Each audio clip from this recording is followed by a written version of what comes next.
I died choking on strawberry cake at my own wedding reception. The second time I tasted it, 3 years earlier at Emma's surprise birthday brunch, I smiled and set the fork down gently. My throat didn't close. My vision didn't blur. Because this time, the almonds hidden in the frosting hadn't been ground fine enough to hide from someone who knew they were coming. "You're not eating?" Emma's voice was honey and sunshine across the table. "I specifically requested strawberry because I know it's your favourite." The morning light caught her blonde hair like a halo. Saint Emma, my best friend since freshman year, the girl who held my hair back when I was sick, who talked me through my parents' divorce, who helped me pick out my wedding dress in that other life I'd lived and lost. The girl who poisoned me and married my fiancé 6 months after my funeral. My fingers trembled. Not from fear, but from the sheer effort of not lunging across the table and wrapping them around her lying throat. I forced them still. I had learned patience in the dark space between death and rebirth. I had learned to wait. "I'm just not hungry," I said softly, watching her eyes, watching for the microscopic flicker of disappointment. There, just a shadow across her iris, gone so fast anyone else would have missed it. But I wasn't anyone else anymore. "Oh, Ellie." She reached across the table and squeezed my hand, her skin warm and soft and absolutely repulsive. "You've been so stressed lately.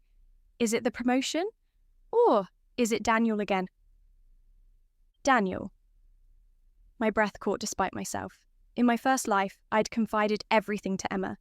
Every fight, every doubt, every vulnerable moment of my relationship.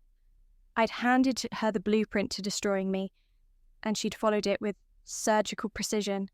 "Daniel's fine," I lied. "We're fine." Her smile widened. "I'm so glad. You two are perfect together."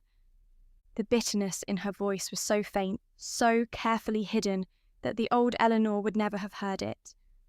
But I heard it now. I heard everything now, every false note in every sugary word. "Actually," I said, my voice steady and warm, "I wanted to ask you something." She leaned forward, eager. Always eager to be needed, to be trusted, to collect my secrets like weapons. "Would you be my maid of honour? When Daniel and I get engaged, I mean. I know it's early, but I can't imagine anyone else standing beside me." The shock on her face lasted exactly half a second before she covered it with tears and squeals and a crushing hug that smelled of her signature jasmine perfume. The scent made my stomach turn. In my coffin, 6 feet under, I'd been able to smell it on the dress she'd helped me choose. The dress they'd buried me in. "Of course. Oh my God, Ellie, of course. I am so honoured." She pulled back, mascara already smudging artfully beneath her eyes, and I smiled at her. Really smiled, because she thought she'd won. She thought I was still the naive, trusting fool who died alone and confused, wondering why her best friend hadn't visited her in the hospital, not knowing Emma had been the one to bribe the nurse to turn off the call button. "There's something else," I said, lowering my voice to a whisper. "Can I trust you with a secret?" Her pupils dilated. "Always. Daniel's been acting strange, distant. I think—" I paused, manufactured a tremor in my voice. "I think he might be having doubts about us." It was a lie. Daniel and I were solid, or as solid as we'd been in the original timeline at this point. But Emma didn't need to know that. Emma needed to believe I was vulnerable, cracking, ready to fall apart. "Oh, sweetie." Her hand tightened on mine and I felt the predator beneath the praise clothing. "I'm sure it's nothing. But if you need me to, I don't know, talk to him, feel him out about what's going on." "Would you?" I let relief flood my face. "You're such a good friend, Emma. I don't know what I'd do without you."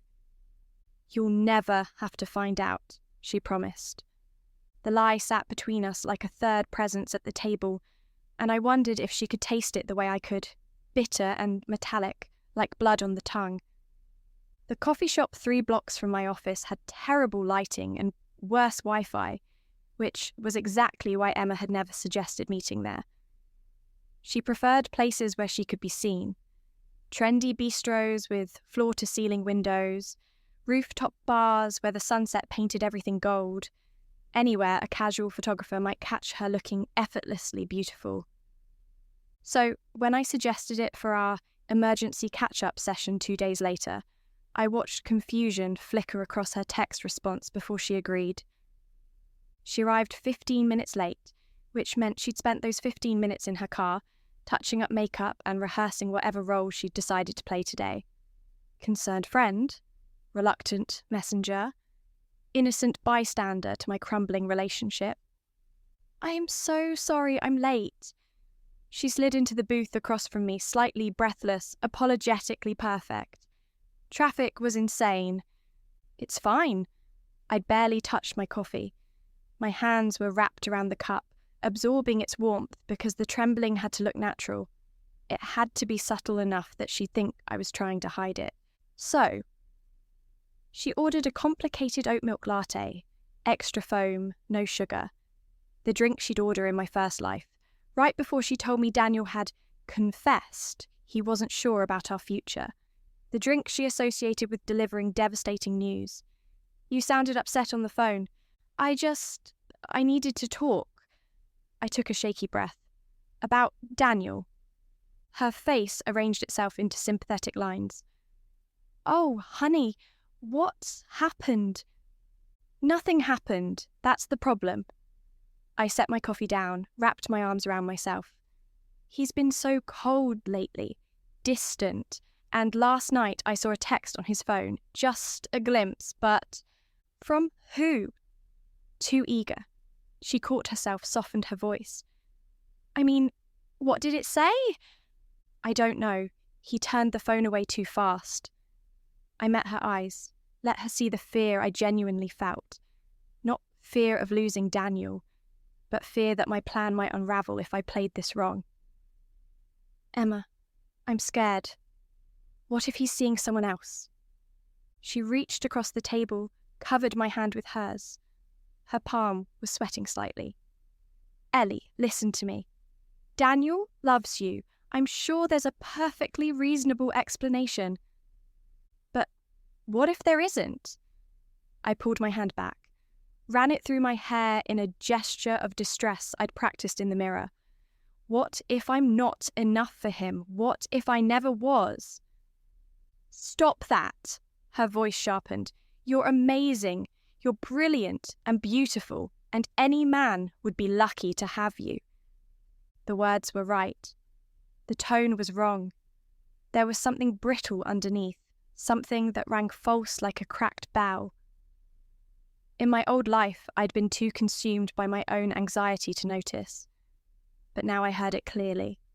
The resentment in her reassurance, the envy dressed up as encouragement. "Did you talk to him?" I asked quietly. Like you said you would." She hesitated.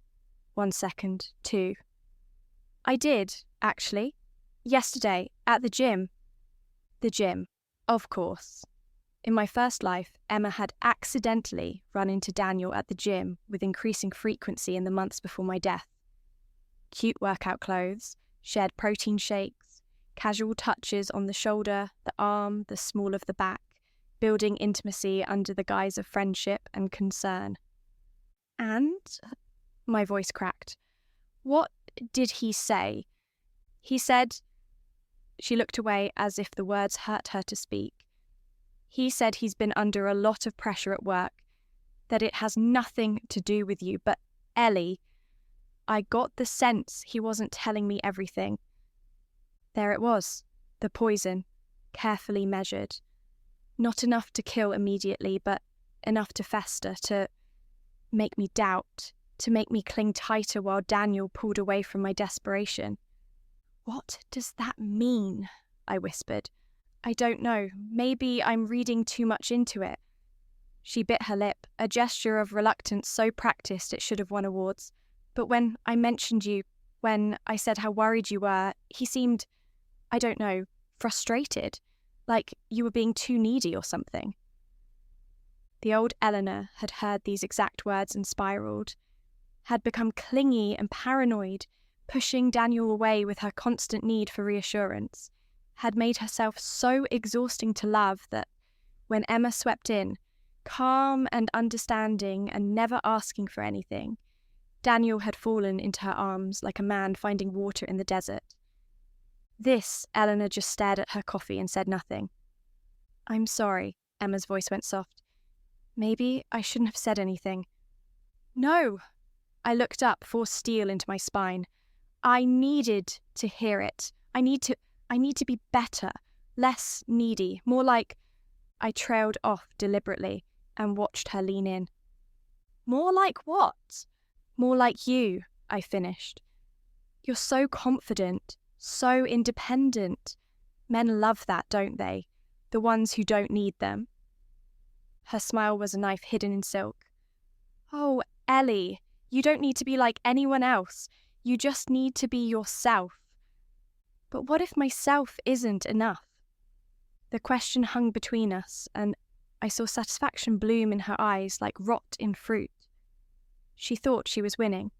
She thought I was breaking exactly the way I had before. She had no idea I was setting the stage for her destruction.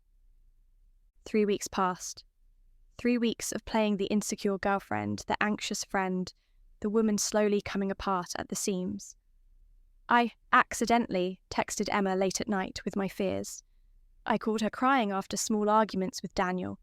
I asked her opinion on everything from my hair to my clothes to whether I should give Daniel some space. And Emma, like the spider she was, spun her web tighter.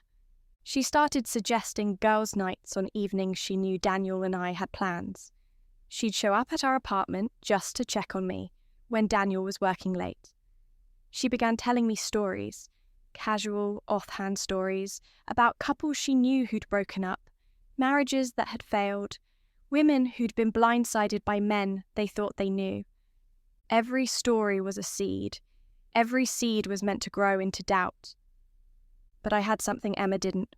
I had the ending. I knew exactly where this road led, and I was going to walk it with my eyes wide open. The photograph changed everything.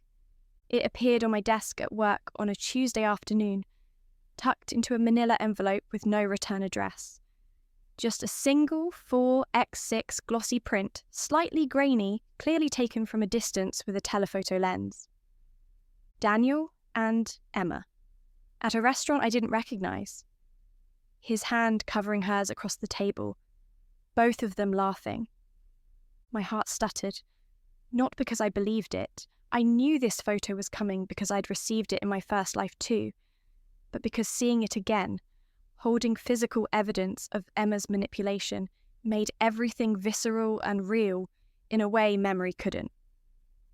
I sat at my desk for 10 minutes, staring at it. Around me, the office buzzed with afternoon energy, keyboards clicking, phones ringing, conversations about project deadlines and weekend plans. Normal life happening to normal people who weren't living their lives twice. Then I picked up my phone and called Emma. "Hey, what's up?" Her voice was bright, innocent. Of course it was. She probably didn't even know about the photo yet. That would be her next move, discovering it with me, helping me spiral into paranoia. "Can you come over tonight?" I kept my voice level. "I need to talk to you about something." "Of course. Is everything okay? You sound weird." "I'm fine, just... Can you come around 7? "I'll be there. Love you, babe." She hung up before I could return the sentiment.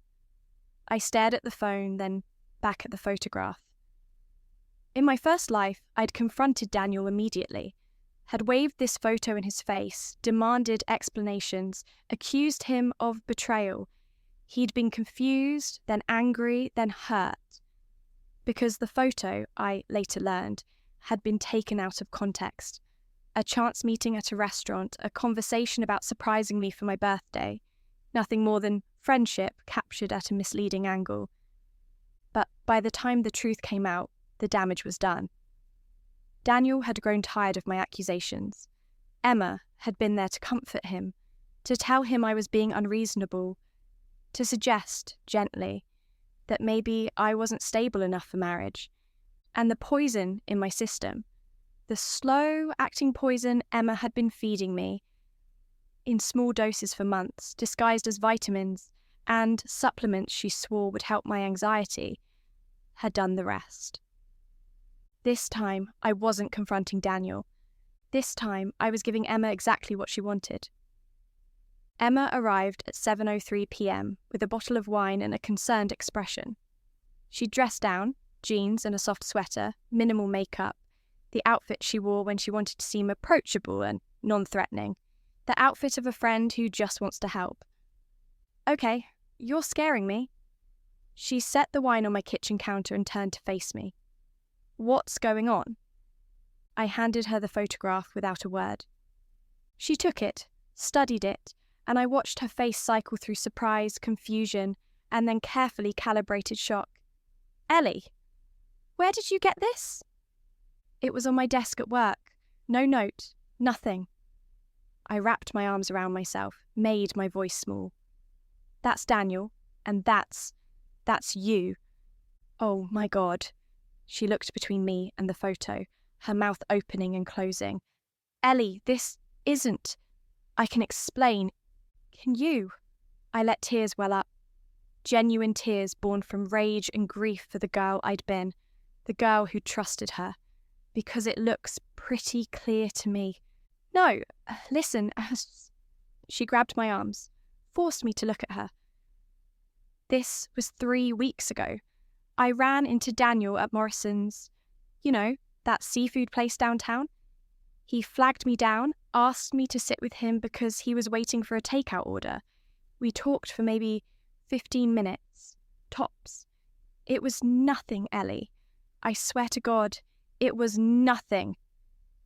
The lie was seamless, smooth as glass, and technically, it wasn't even fully a lie, just a truth wrapped in misdirection. Because, yes, they had talked at Morrison's, but it hadn't been a chance meeting. Emma had been tracking Daniel's location through the fitness app they'd both downloaded, the one she'd convinced him to use because it's fun to compare workout stats. "Then, why didn't you tell me?" I pulled away from her. "Why didn't you mention it?" "Because it was nothing." She spread her hands, helpless and innocent. "Because I didn't think twice about it. Ellie, Daniel and I are friends. We're allowed to be friends. You can't..." She stopped herself, softened. "You know I would never betray you." I wanted to laugh, to scream, to show her the scar on my wrist from the IV they'd put in during my final hospital stay, when the mysterious illness had finally overwhelmed my system. Instead, I let my shoulders slump. "I know," I whispered. "I'm sorry. I'm being crazy. It's just... everything's been so hard lately, and seeing this... Come here." She pulled me into a hug, and I let her, even as my skin crawled. "You're not crazy. You're stressed, and whoever sent you this photo is trying to mess with your head." "But who would do that?" She pulled back, held my face between her hands. "I don't know. Someone jealous, maybe? Someone who wants to cause problems between you and Daniel?" Her eyes searched mine, and I saw calculation behind the concern. "Have you shown this to him yet?" "No." "Good." She released me, picked up the photo again. "Don't. Not yet. Let me talk to him first, okay? Let me explain what happened so he doesn't think you're accusing him of something." There it was, the offer to mediate, to control the narrative, to make herself indispensable while driving a wedge between Daniel and me. "Would you..." I grabbed her hand, squeezed it. "Emma, you're the best friend I could ever ask for." "Always," she said, and the word tasted like poison. After she left, I stood in my kitchen for a long time staring at nothing. Then I pulled out my phone and called Daniel. "Hey, babe." His voice was warm, tired. "How was your day?" "Good. Long. Yours?" "Same. I'm just leaving the office now. Should be home in 30. Daniel? Yeah. I took a breath. I love you. You know that, right? A pause, then. Of course I do. I love you too. Ellie, is everything okay? Everything's fine, I lied. I just wanted to hear your voice. When he got home, I showed him the photograph. Told him everything, about finding it on my desk, about calling Emma, about her explanation. I watched his face darken with anger, not at me, but at whoever had sent it. Watched him pull me close and promise me that nothing was happening, that Emma was just a friend, that I was the only woman he wanted. And I believed him, because in this timeline it was still true. But I also knew that Emma was going to call him tomorrow, was going to express concern about my paranoia and my jealousy, was going to plant seeds of doubt about my mental stability while positioning herself as the rational, understanding friend. So I planted my own seeds first. She seemed really defensive, I said quietly, my head against Daniel's chest. Emma, I mean, when I showed her the photo. Defensive how? I don't know, just like she was trying too hard to explain, like there was something she wasn't telling me. I pulled back, looked up at him. Am I being paranoid? No. He stroked my hair. No, if something felt off, it felt off. Trust your instincts. But she's my best friend. I know, baby, but even best friends can... He trailed off, then shook his head. Let's not jump to conclusions. Maybe she was just surprised. I nodded and let it drop. But the seed was planted, and when Emma called him tomorrow with her concerns about me, Daniel would remember this conversation, would remember that I'd sensed something wrong in her explanation, would begin to wonder if the friend he'd been confiding in was as innocent as she seemed. Emma had given me the vitamins in my first life under the guise of helping with my anxiety. Little blue capsules in an unlabelled bottle, which she claimed were from her naturopath. They're amazing, she'd gushed. All natural. They'll help you sleep, help you focus, help with the stress. I'd taken them faithfully for months, and slowly, almost imperceptibly, I'd gotten sicker. Fatigue, nausea, dizziness. Doctors couldn't find anything wrong. Test after test came back normal until finally one didn't, and by then it was too late. When I'd been reborn, gasping awake in my apartment 3 years earlier, the first thing I'd done after confirming the date was vomit. The second thing was check my medicine cabinet. The vitamins weren't there yet. Emma hadn't given them to me yet. That wouldn't happen for another month, right around the time she'd start suggesting Daniel might be having doubts. But now, sitting in Emma's apartment for our weekly movie night, I watched her bring them out. I've been meaning to give you these. She pressed the bottle into my hand, her smile bright and helpful. They've been amazing for my anxiety, all natural from my naturopath. I think they might really help you with everything you're going through. The bottle was cool in my palm. I stared at it, at the blank white label with just B complex written in marker. Inside were 60 capsules, 60 doses of whatever compound Emma had convinced someone to prepare. Arsenic, probably, or thallium. Something slow-acting that mimicked natural illness. Thank you. I met her eyes. This is so thoughtful. Take one every morning with breakfast. You'll feel better in a week, I promise. That night, I took the bottle home, and the next morning, I took a capsule to a private lab I'd researched carefully, paying cash and using a fake name. The results came back 3 days later. Heavy metal poisoning, specifically thallium sulfate carefully measured to avoid acute symptoms while causing cumulative organ damage over time. Undetectable in standard blood tests until the damage was irreversible. I sat in my car in the lab parking lot, holding the printout, and finally let myself feel the full weight of what Emma had done. What she'd planned to do again. The premeditation of it. The patience. The absolute absence of conscience required to poison your best friend to death over months, smiling and holding her hand while her body slowly failed. My hand shook, not with fear, but with fury so intense it felt like fever. I didn't take the evidence to the police, not yet, because poisoning wasn't all Emma had done in my first life. It was just how she'd finished what she started, and I needed everyone to see the full picture before I brought her down. So, I kept the lab results, and every morning I took one of Emma's vitamins from the bottle, crushed it, and flushed it down the toilet. Then, I documented the date and time in a journal I kept hidden. And I waited. Daniel proposed on a Saturday evening in October, exactly 6 weeks after the photograph incident. He took me to the botanical gardens where we'd had our first date, got down on one knee beneath the wisteria arbour, and asked me to be his wife. I said yes through genuine tears, because despite everything, despite Emma's poison and plots and lies, this moment was beautiful and real and mine. We told Emma the next day. She screamed, cried, hugged us both, posted a photo to social media within minutes with a caption about being so blessed to watch her best friends find their forever. The picture showed her beaming between us, her arms around both our shoulders, looking like the happiest person in the room. But I'd been watching her eyes when Daniel first showed her the ring. I'd seen the flash of something cold and sharp before she'd covered it with joy. I'd seen her hand clench into a fist for half a second before she'd thrown her arms around me.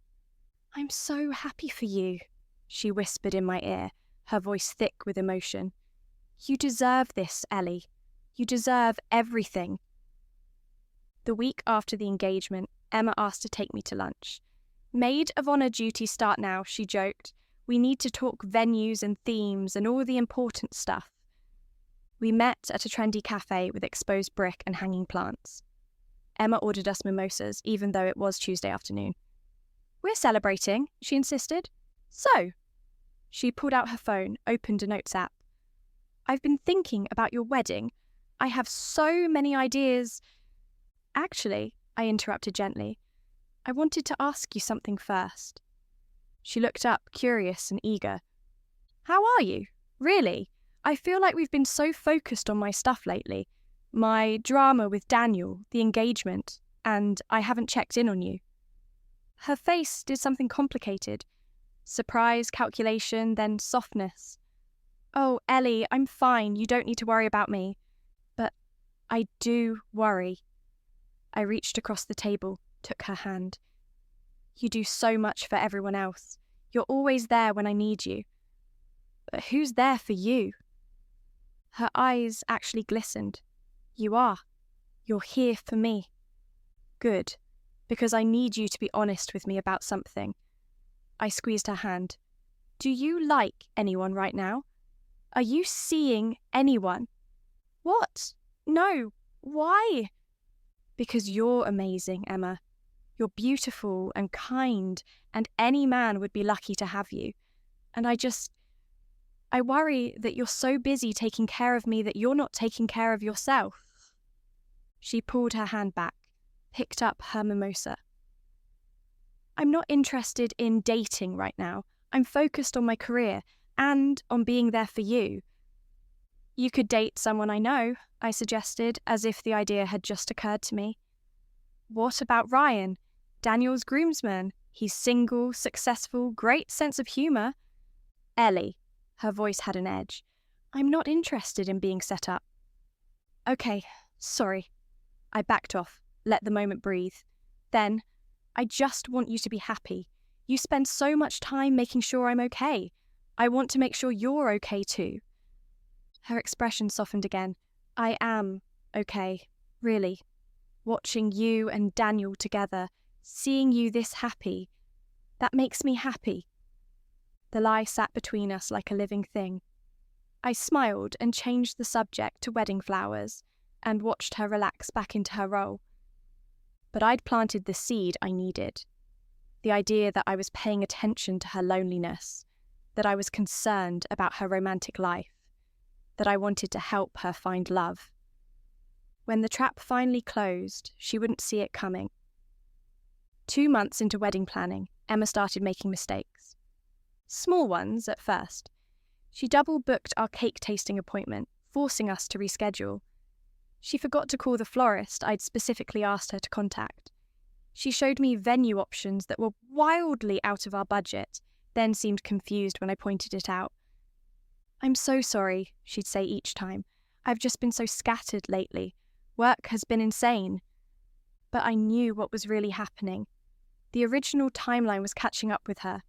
She was supposed to be married to Daniel by now, living in my apartment, wearing the life she'd stolen from me.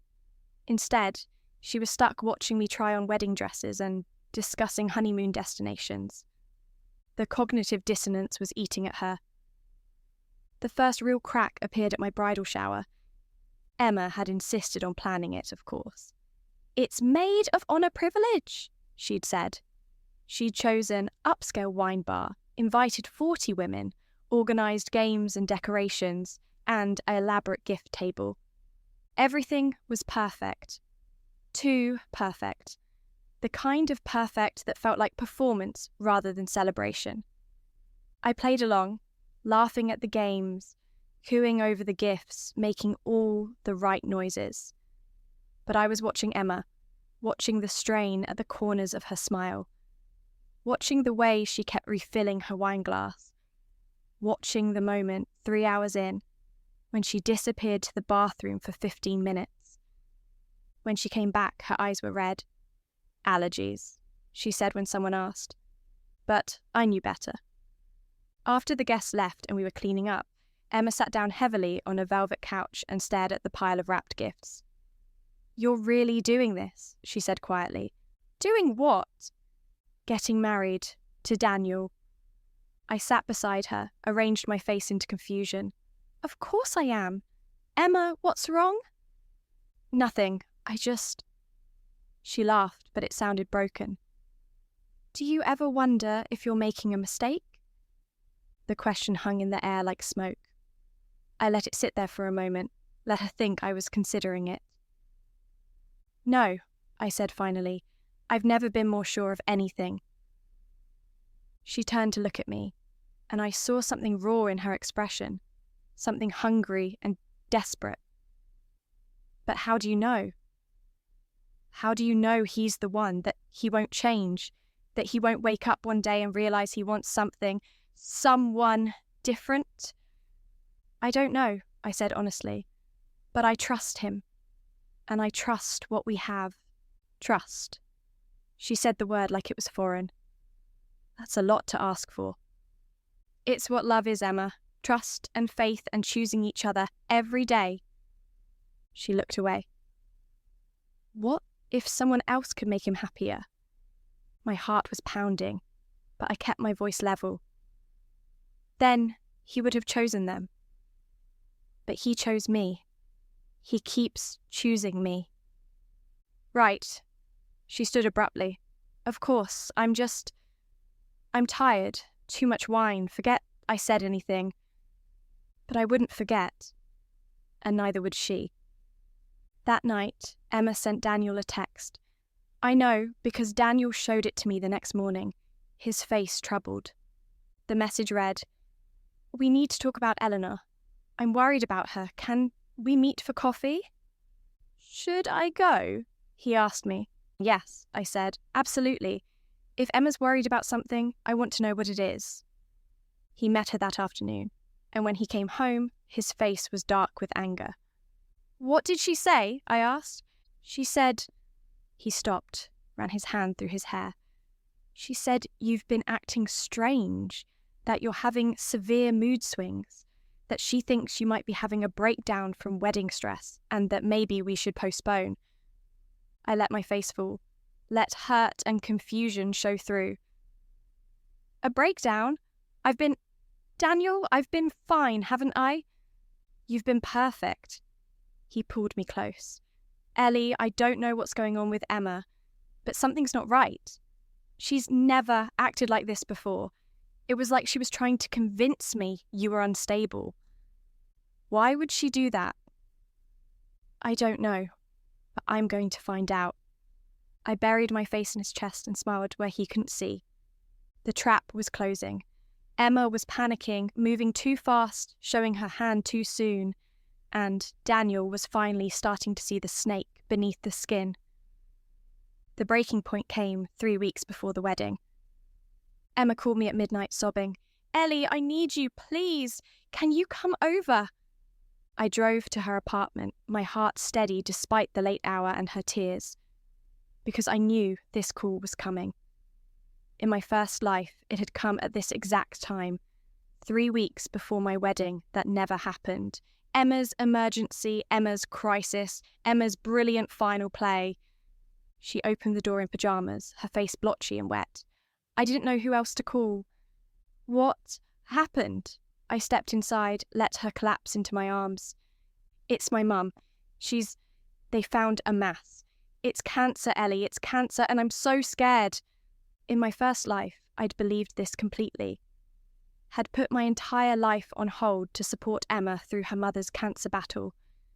Had postponed wedding plans, neglected Daniel, spent every free moment at Emma's side while she grieved and panicked and leaned on me. Except, Emma's mother didn't have cancer. Emma's mother was perfectly healthy, living in Arizona and posting daily photos of her morning hikes. I'd learned this after my death through the cruel clarity of Rebirth. The entire thing had been a lie, a performance, a way to consume my time and energy while Emma worked on Daniel. This time, I held Emma while she cried, and I felt nothing but cold certainty. "I'm so sorry," I whispered. "What can I do? How can I help?" "I don't know. I need you. You're the only real friend I have. Of course, always, whatever you need." She pulled back, wiped her eyes. "I'm sorry, this is terrible timing with your wedding so close." "Don't apologise. My wedding can wait. You're what matters." Relief flooded her face. "Really? Because I feel so guilty."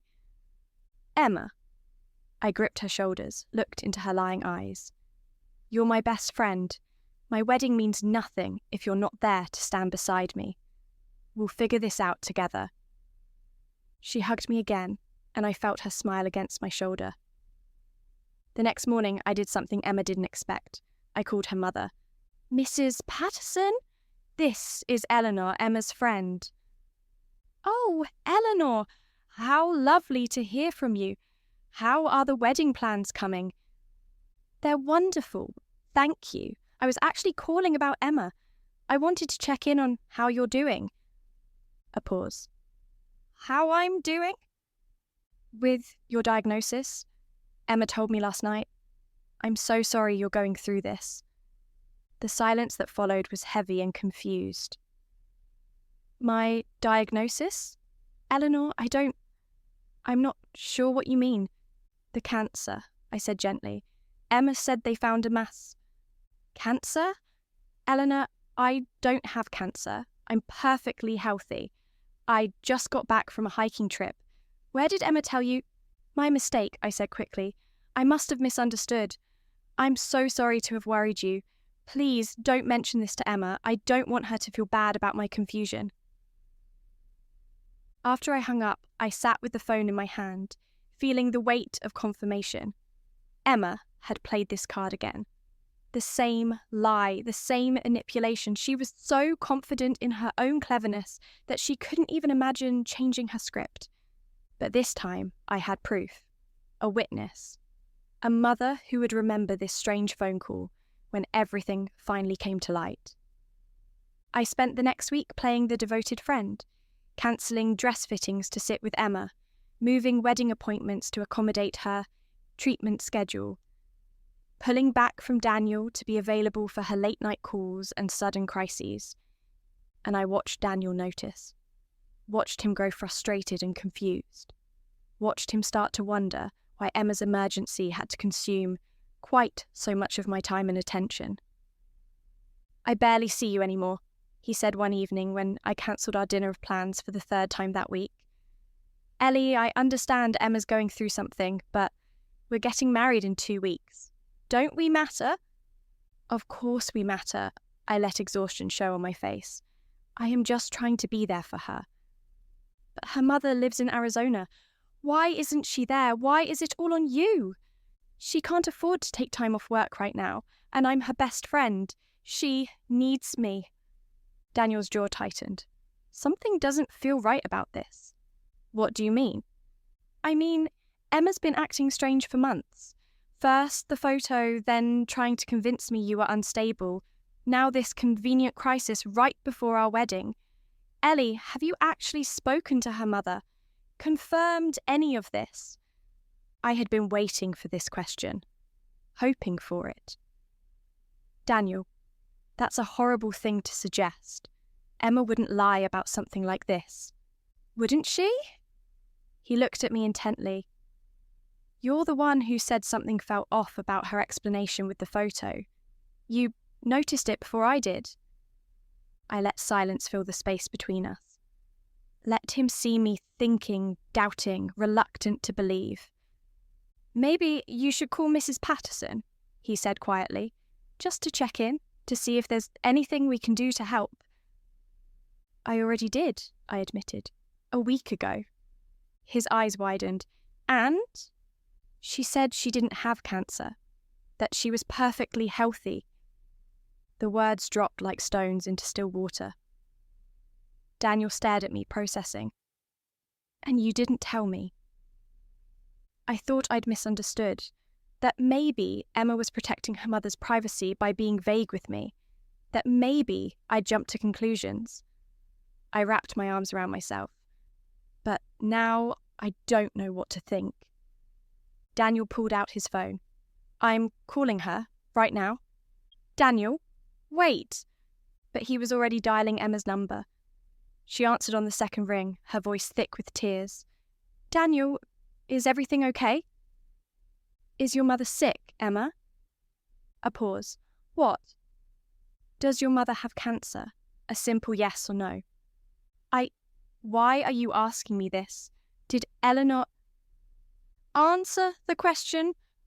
Another pause, longer this time. Then, it's complicated. The doctors are still running tests. We don't have a definitive... I just got off the phone with your mother. Daniel lied smoothly. She says she's fine. She says she has no idea what we're talking about. The silence stretched so long I thought Emma had hung up.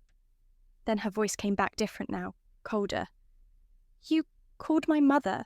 You went behind my back to check up on me. Were you lying, Emma? How dare you?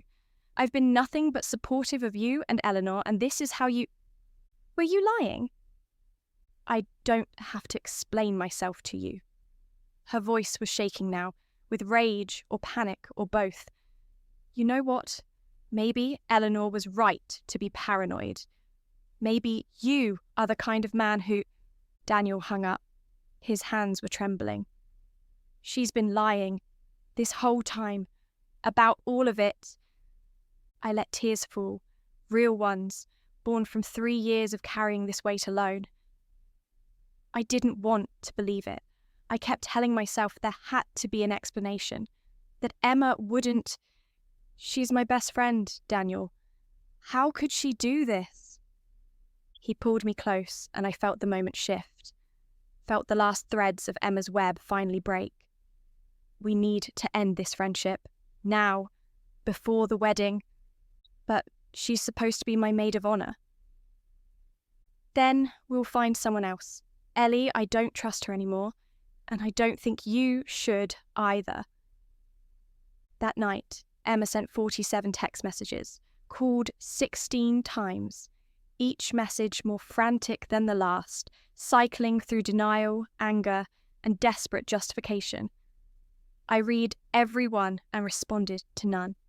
The final message arrived at 3 a.m. You're going to regret this, both of you. I was the best friend you ever had, and you're throwing me away over a misunderstanding. You'll see. You'll realise what you've lost. The threat was clear, and I knew exactly what was coming next.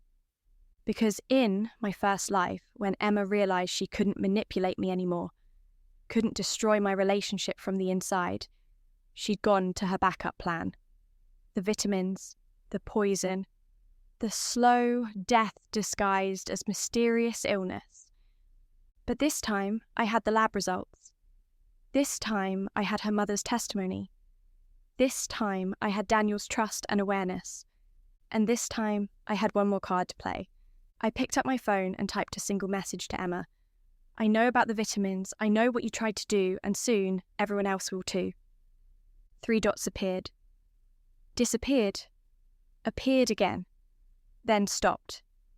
I didn't need her response, because the next morning I was going to the police with everything.